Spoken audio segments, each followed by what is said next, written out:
What's up, sisters and friends? Welcome back to the podcast. Y'all, today is going to be so much fun. I have a longtime friend of mine who's on the podcast, and we also got to start something super cool together, LO Worship, which we're going to tell y'all more about because we have exciting things coming, and just have a great conversation. I think y'all can learn so much by the way that she just lives her life, trusting in the Lord every step of the way. If you're in a season of life where you have all these God dreams and don't know how to get there, I think you're going to be really impacted by hearing her story. So without further ado, welcome to the podcast, Kaylea Coates. Thank you for having me, Sadie. I'm just so honored to be here today. I'm so excited. I should have introduced you as Tuffy. Yes, not everybody knows about Tuffy, but of all people, you will never forget Tuffy. Never.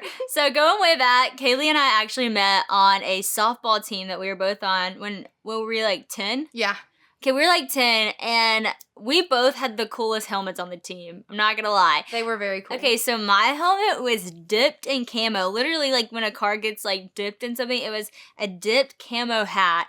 And remember, everybody wanted to wear my hat. I think I wore your camo hat. I think everybody wore my camo helmet. But it was so funny because I was very specific that if you batted in front of me in the lineup, you couldn't wear my helmet. You had to be the first to walk out on that field when I was 10 years old with my helmet. Don't steal my thunder.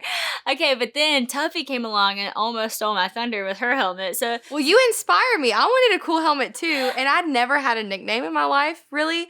Like my dad or mom called me something, but no one gave me a nickname. So I joined this softball team, and I was the catcher, which that's a whole nother story. I was getting hit by softballs all the time and wearing this gear.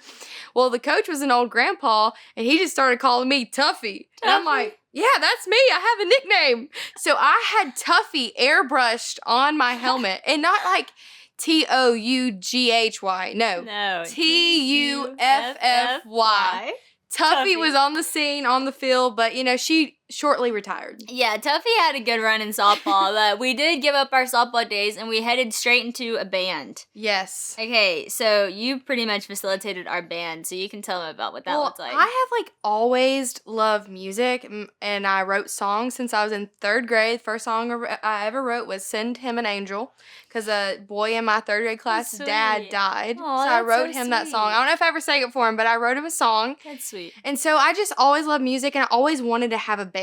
And I was like, anytime a friend stayed the night, I'm like, do you want to be in my band? Well, Sadie was staying the night, and I'm like, Sadie, do you want to be in my band? Now, mind you, I had zero musical talent. I was like, absolutely. Pretty sure you put me on piano, didn't know how to play piano. So I was like imaginary keys while Kaylea pretty much played guitar, sang, did everything else. And I was in the band, and I was stoked. I was living my dreams too. So. And you said something like, Kaylea, I don't play any instruments. I'm like, that's fine. We'll put you on piano. That's fine. I can work with that. Yeah, you've always been a larger-than-life person. Even when we were little, you talk about some of your favorite moves to get attention. Kaylea was really good at, if she needed a little attention, the room was getting a little quiet, she'd just fake fall. Yep, I could do a fall standing up right on the ground, no hands. They have the I can ride the bike with no handlebars, like I can fall down to the floor with no hands. And I also, one time, which I guess this was at my lowest, 5th grade, I had a birthday party. The attention's on someone else. And I said, you know what, this is my turn. Got a Coke and just poured it on my head. Like, hey, everybody, watch this. Watch this. Hey, if it's your birthday party, I understand that. One time, it was like my 20th birthday party, and I invited these girls I didn't really know very well because I just moved to a new place. They came, and I was singing karaoke, and I guess they didn't think I was doing the best, and she came and stole the mic from me. On your birthday. On my birthday. So I didn't get her back, but I've decided this year to have another karaoke party to redeem. Oh, yes. And I'm very practiced, as I know you're getting prepared for the birthday party too. It's going to be awesome. So somebody can't steal your thunder on your birthday. Yeah, I know. God, please forgive me. And wherever that girl is, Lord, pray she has attention on her next birthday. Bless her. So anyways, we go way back. A lot of fun memories. You and Bella have been best friends for a long time.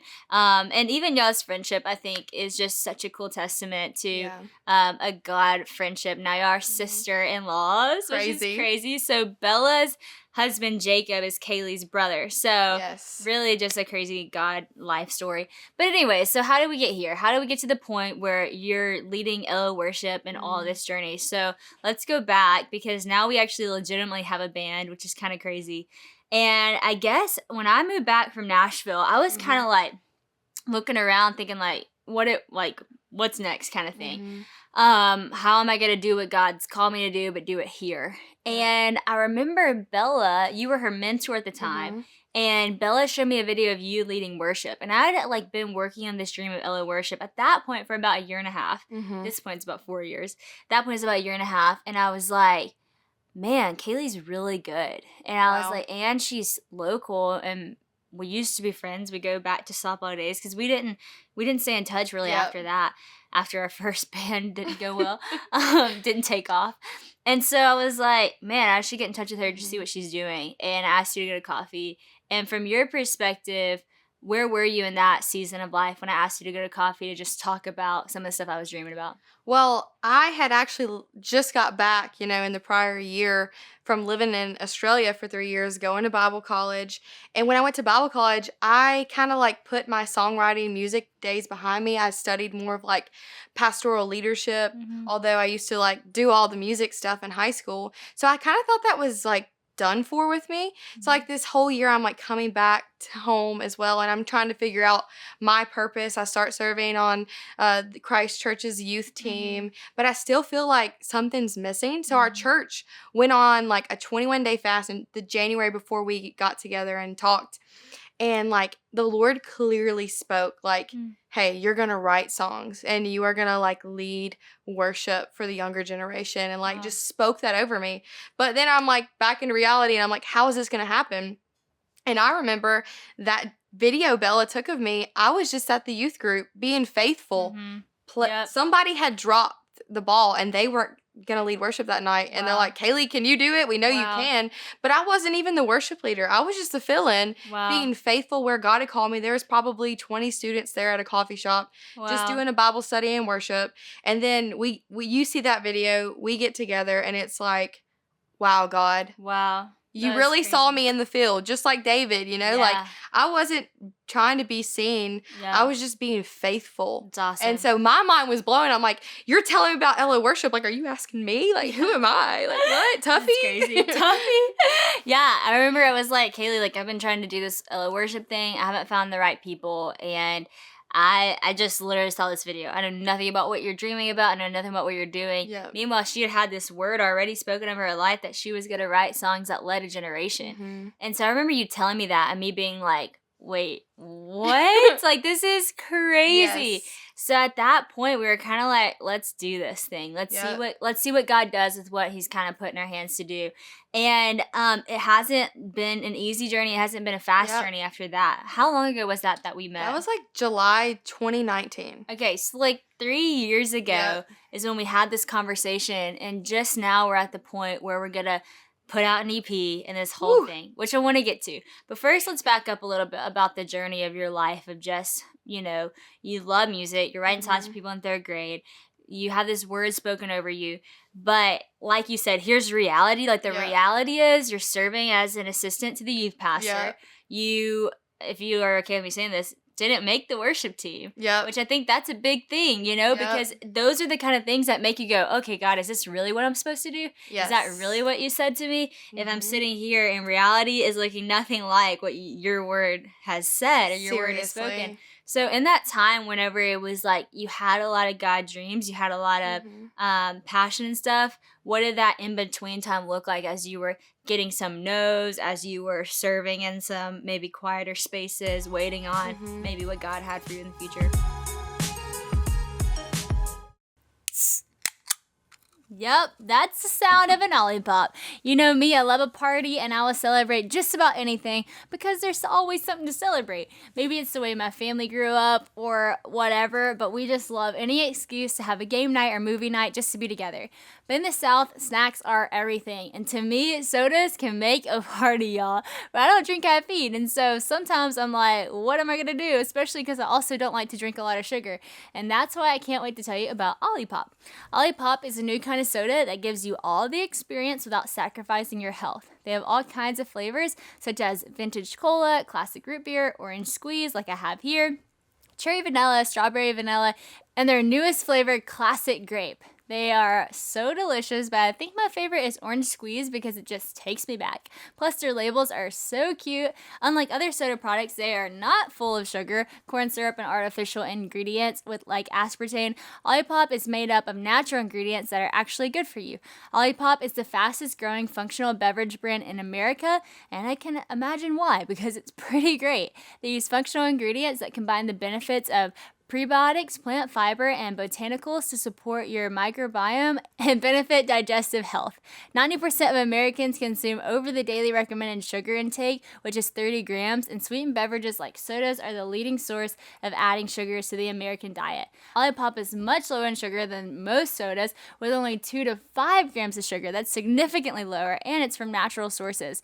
No added sugar. Their vintage cola has just 2 grams of sugar as compared to a regular Coca-Cola with 39 grams of sugar. Their orange squeeze only has 5 grams of sugar as opposed to Orange Fanta, which has 44 grams of sugar. So as you can see, this is a huge difference.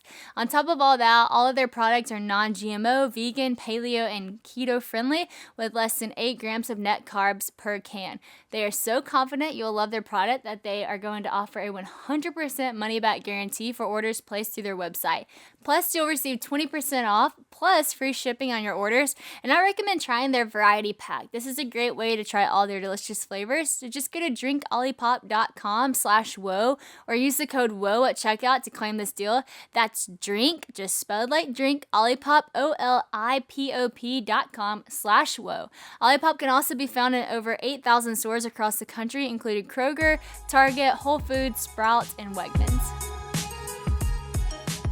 Well, one of my life verses has been Proverbs 3, 5, and 6. Trust in the Lord with all your heart, lean not on your own understanding. In all your ways acknowledge him, and he will make your path straight. And I think that lean not on your own understanding is really crucial, because a lot of times if I'm thinking about what I see in the natural, what's happening in reality, then I'm like, this isn't happening. Yeah. This isn't happening the way I thought. But when you trust God and you're not leaning on what you think, you're like, God, you're writing my story. You're going to bring it together. And I'm not going to just sit here and twiddle my thumbs and wait for you to do. I'm going to pray, and then I'm going to pray with my legs, and I'm going to be faithful to wherever I can go, because, you know, sometimes we just think we're waiting from God to just drop something out of heaven. And he's like, pray and then get up and do something with what I've given you. What's in your hand? Like I've heard it said, use what's in your hand to fulfill what's in your heart. It's good. So like what was in my heart was leading people in worship and showing people the love of Jesus. What was in my hand was a youth group. 20 people. It's great. But I was faithful with it, and I still am. Yeah, I was about to say. Yeah. So you still are, and to the point that you're now the youth pastor, and every week you're speaking to the young people's lives, and you're pastoring people's lives on a daily basis. And so, again, like, you have this word, you're walking into some of that, but you're also still being faithful with where God has you now. And I love how you said, like, pray with your legs. See, I think so many people feel like the waiting season is, like, genuinely waiting. It's like, oh, well, I'm going to find my purpose somehow. One day God's going to show up and blow my mind. One day I'm going to fulfill my calling. But I love how you're walking in your calling every day. You're walking in your purpose to maybe another thing that God's going to do, because all of it has purpose and all of it's growing you. And it was really cool because whenever I would talk to you about, I thought you went to Bible college to do worship, and you actually went to pastor. And I was like, oh, that is so cool, because one thing with LO worship that I wanted was not just someone who sings good, but someone who could pastor a room. And so it was like all these things that I had been praying, you had been praying, and right there in that moment, it just kind of happened. And so over the 3 years, you've been writing songs, you've been kind of quietly tucked away.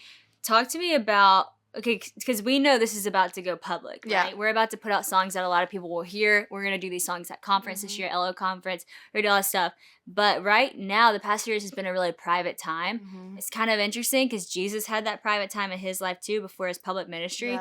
Talk to people who are in a private season right now, like how to be intentional with where you're at and not rush it to get to those public moments. I would just say to those people listening who are like, I'm in that private space, that like God is writing your story. You aren't writing your story.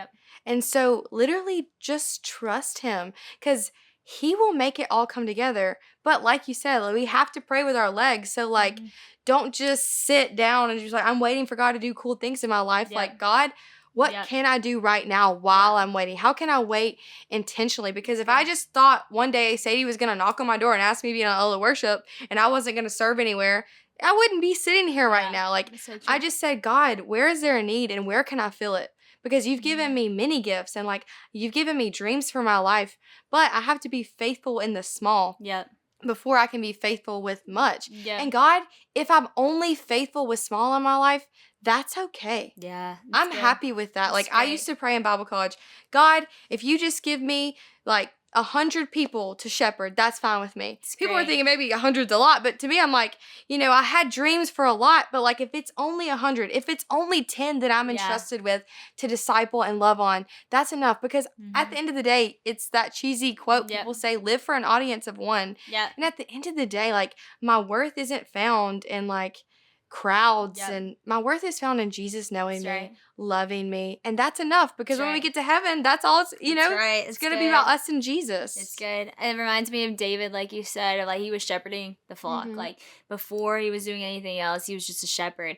And right before that, right before his anointing on becoming king, when he was just a shepherd boy, the Lord literally said, don't look at the outward appearance, look at the heart. That's who you're looking for king. That's who you're looking for to serve. And I think that God does look for that. He looks for the heart that says, I'm not actually trying to like, I don't have to have a platform. I don't have to do the create. I just want to be a good shepherd of what I do have.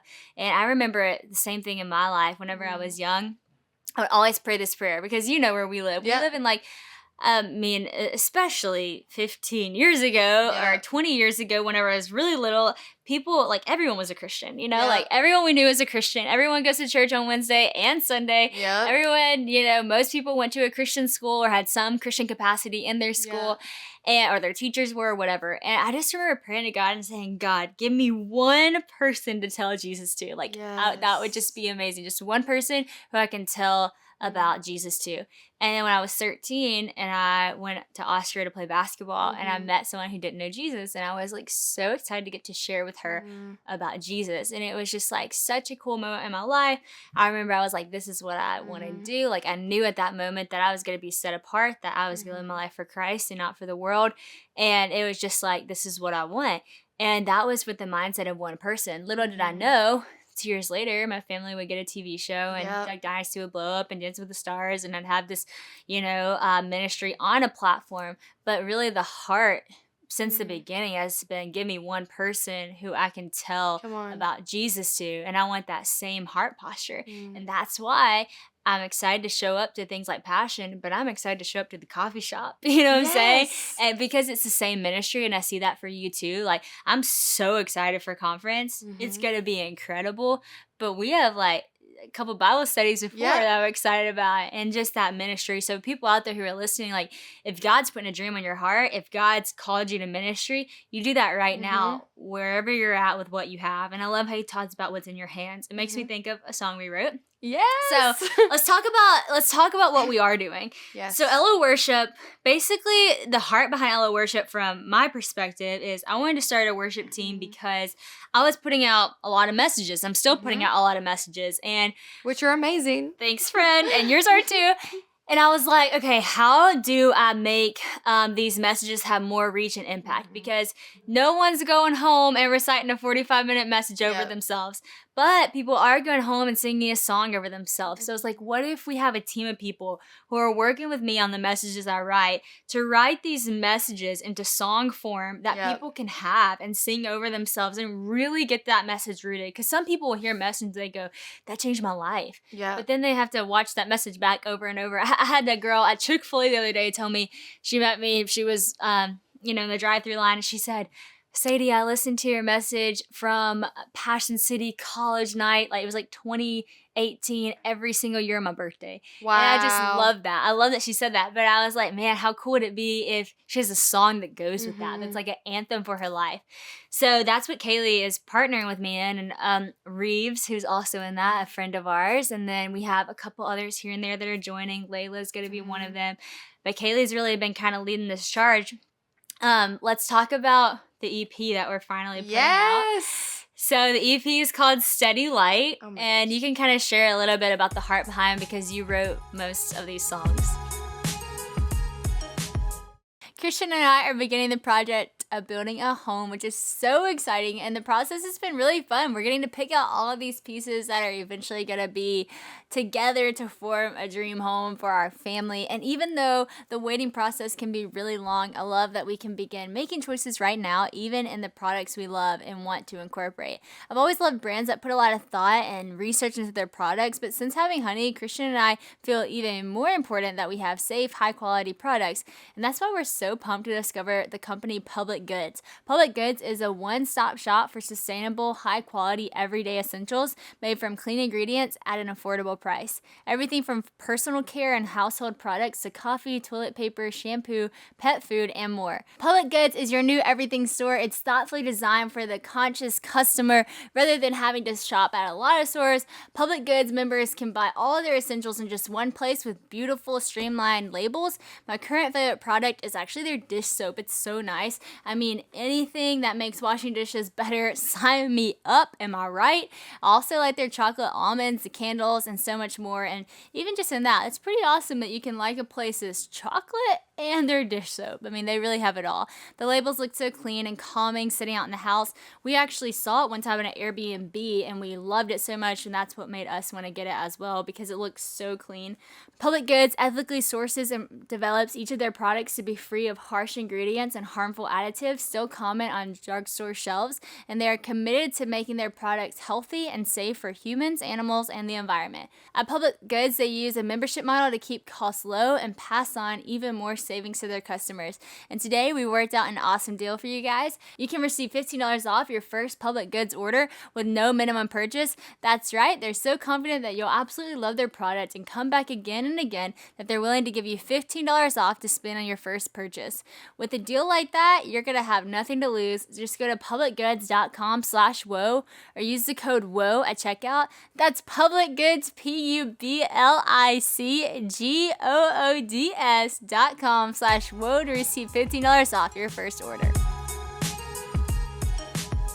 I think, number one, we want to give people songs that give them words to sing to God. Because sometimes you don't know how to articulate something, and then you hear that song and you're like, that's exactly how I feel. Yeah.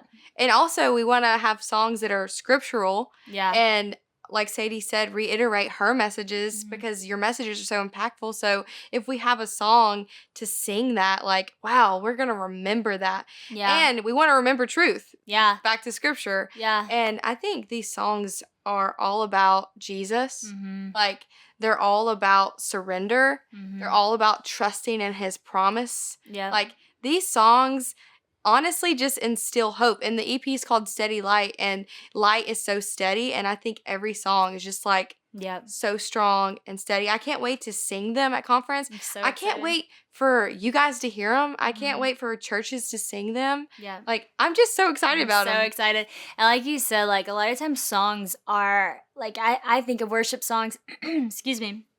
I think of worship songs as such a gift to us that we can pray back to God when we don't have words to pray. And I remember there's a moment for me with the song Gratitude by Brandon Lake. And my gosh, it was like, it makes me like cry, but when I had COVID and I was pregnant with Honey and I was just so sick. And I don't know if you've had COVID out there listening, if you experienced the depression side of COVID. And I'd never really suffered with depression, but I got so depressed during that time. And I was just like really sad. I felt like I had like a dark cloud over me. I didn't want to read. I didn't want to talk to God. I didn't want to pray. Like, it was like weird. And I've never felt that before. And I'm pregnant and I'm scared for my baby and I'm scared for my body and all this stuff. So I was just like, I'm just going to go listen to worship music. Like, I don't even know if I'm going to worship, but I'm just going to listen to it. Just turn it on. And gosh, that song just wrecked me in that moment. And it was everything I wanted to say to God. Like, even in the song, it says like I have nothing to say. Like, what am I going to say to a king? Like, the idea of like, how could I even talk to you, God? But then there's this prayer and it's like, come on my soul, don't you get shy on me. Lift up your songs. You have a lion inside of these lungs. And so in that moment, I started like declaring that with Brandon Lake as he's singing Gratitude. And in a time where I couldn't pray, didn't know what to pray, I Yeah. started praying what Brandon Lake's words were Mhm. back to God as if they're just for me. Yep. And then I started praying that over Honey. And I started Mhm. praying that there would be a lion inside of her lungs that would fight for her, Come that on. she would not have the effects of COVID, she would have no problems during birth, that she would come out and she would be healthy and she would be strong. And it's just like so cool. So that became my prayer. Then fast forward to when I had Honey. For those of you who know the birth story, I have Honey. Immediately things are going crazy as soon as I have her. She's not breathing. She has no oxygen. It's just insane. Umbilical cords wrapped around her neck. The monitors are going crazy. And I knew, like I had prayed there would be a lion inside of her lungs that would fight for her. Wow. And right, like literally they were gonna take her to NICU and everything. And she let out the loudest cry, and to me it sounded like a roar. Wow. It was like wow. it was the lion, and it was such a special moment, and it took me back to that moment in my car when I had no words to pray and I had nothing to say and I was so empty, but I prayed this song. And that's what we want to do for people. Yep. People who are like, I don't know what to say to God. I don't know how to talk to God. I might be in the worst space of my life, but this song is everything my heart knows to be true. Yes. And Steady Light, one of the inspirations for Steady Light came from COVID when we were in quarantine. And I would sit on my back porch at my parents' house, and then I'd sit on my front porch at my house. And there were multiple times I remember this happening. I'd watch the sun go down and I'd watch the moon come up. Or I'd wake up in the morning and I'd watch the moon go away and I'd watch the sun come up. And I just remember being so amazed by the steadiness of light that every single day, even though it was becoming mundane and it always kind of looked the same and it seemed like everything was bad, like the world was going crazy in 2020, there was something about the steadiness of light that God kept giving us mercy every morning by giving us another day to live. And every night he would give us the moon as a light, even in the darkness. And so that idea is kind of where Steady Light came from. And when you look at the Bible, there is a steady light. God's light is steady from the very beginning of Genesis to the very end of Revelation. And so all these songs are just a testament to that. Yep. Do you have a favorite? I do think I have a favorite. You well, do? it's hard to have a favorite It because I is. think maybe we have a faster one. Can I say? Yeah. We have a song called He's Not Done. And I don't know, that's just instills so much faith and expectation about what God is going to do. Yeah. But then we have another song, Open, that's very close to my heart. But then we have Jesus All Over of them All. are so good. I know. And I know. it was so cool, what you're talking about, giving people words to sing that they need to. Last year we did a song that we are releasing at conference, and it's called Jesus Over All. And there was a girl who came up to you and she talked about her mom had just passed. Yes, from COVID, From right? COVID, And she's singing this song, God, I know you're still holy. I know you're still good. Giving her words to say, despite all of this, God, I know that you are good. I know that you love me. Yep. And even in the darkness, you're light. Yep, you're the steady light. So good. I'm so excited because I really do feel like it's gonna meet people right where they're at. And literally, even this morning, I've been listening to the songs because I got them. Ooh, I know. And I just been listening to a couple of them, and I get chills every time in my car. And I just pray over these songs that the Holy Spirit would meet people who listen in the car wherever they are. So we've been talking about conference a lot. LO Sister Conference is at the end of August 19th and 20th, I guess kind of in the middle of August. So if you haven't gotten your ticket, I'm pausing to look directly at you and saying, go to losisterconference.com right now and get your ticket. We will be performing these songs. We're going to be worshiping with you guys to these songs. It'll be the first place live that y'all ever do these songs, that we get to worship in a room full of people. So gosh, it's going to be really, really powerful. This is a holy FOMO. Yeah, this is a holy FOMO. We want you to come. We don't want you to miss out on what God has for you. Truly. It's going to be insane. It's going to be so good. We've been so excited and praying about it for a long time. Okay, let's talk about just fear that goes into doing something God calls you to do. Because just because God calls you to something doesn't mean you're still not afraid sometimes to step into it. So was this something when I asked you to do that you felt intimidated by? Just the whole process, or were you I got this? No, I don't think I had the I got this. I think in the beginning too, even with my songwriting, like I was insecure. Like I'm writing these songs and I've been doing it, in the hills like David. Nobody saw this, and like I don't even know if it's good. Mm-hmm. Like, Yeah. am I good enough to do what you're Yeah. asking me to do? Like, oh, I was not asked to be on the worship team. Like I auditioned, I didn't make it, and am I good enough to lead people? Yeah. Like you have these doubts, but like I think as I've talked about them with people, I've been open and I've said like, hey, I don't even know if this is good. And like, Kaylee, this is amazing. Like, Sadie, you've been like one of my biggest encouragers, calling out the gold.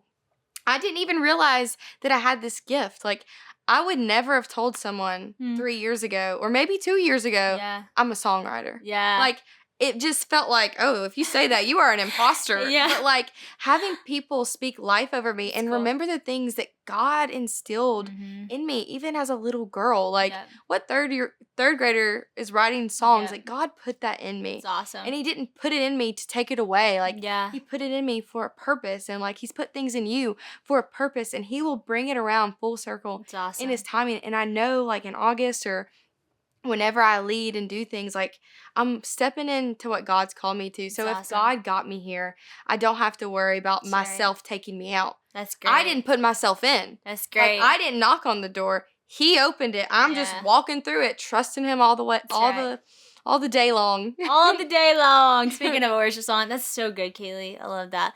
I was thinking about when you said who writes a worship song in 3rd grade. Yeah. So I had a hit I wrote when I was young on the back. Okay, this is funny because it's always funnier when you know the person what they were thinking when they did it.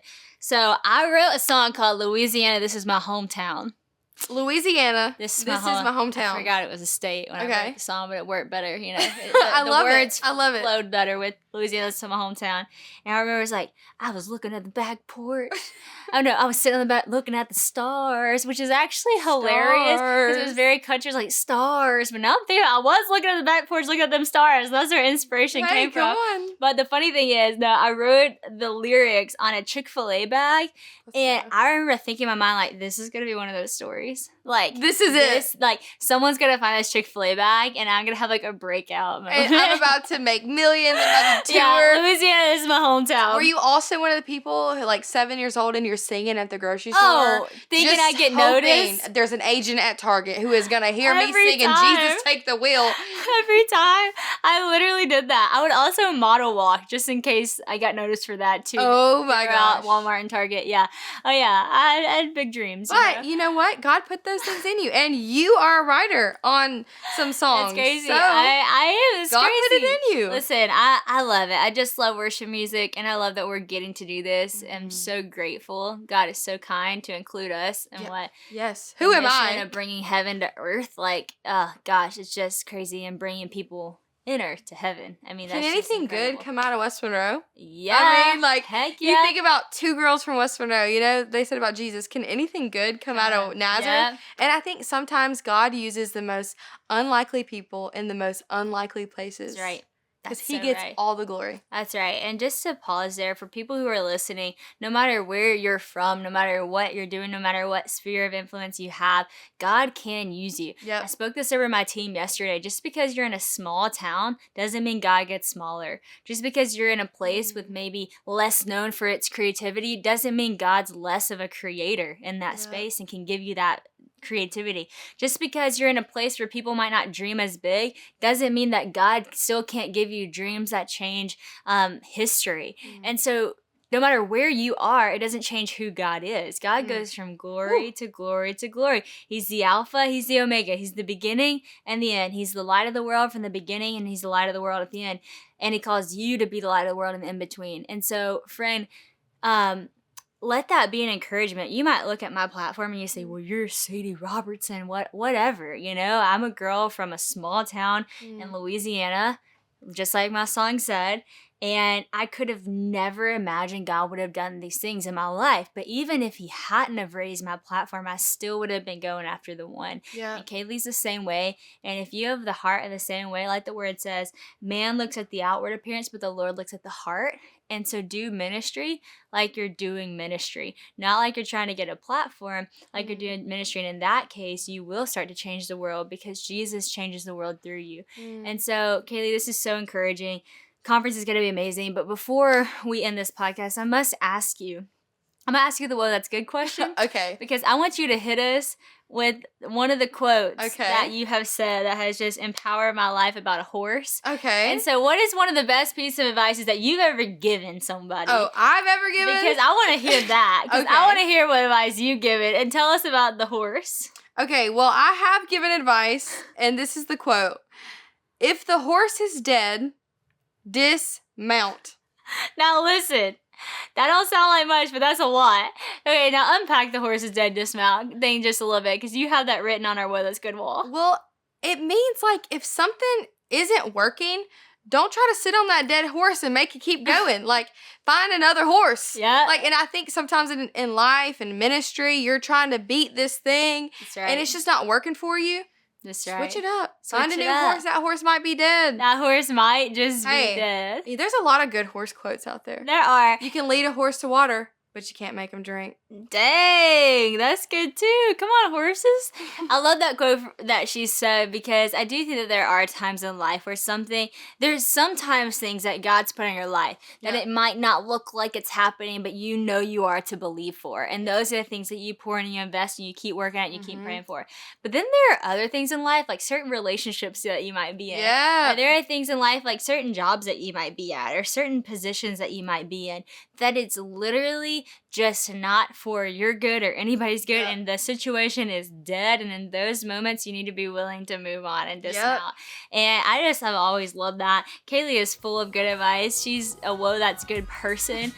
She, like I said, she leads a youth group, but she's leading our worship team, and we're so grateful for that. So I'm so pumped. If you want to meet Kaylea, if you want to see her in person and get to worship alongside of us to Steady Light, come to the LO Sister Conference, August 19th and 20th. Bring all your friends. Let's worship together. It's going to be a heck of a time. Well, Kaylea, thanks for being on the podcast. Thank you for having me. It was so much fun.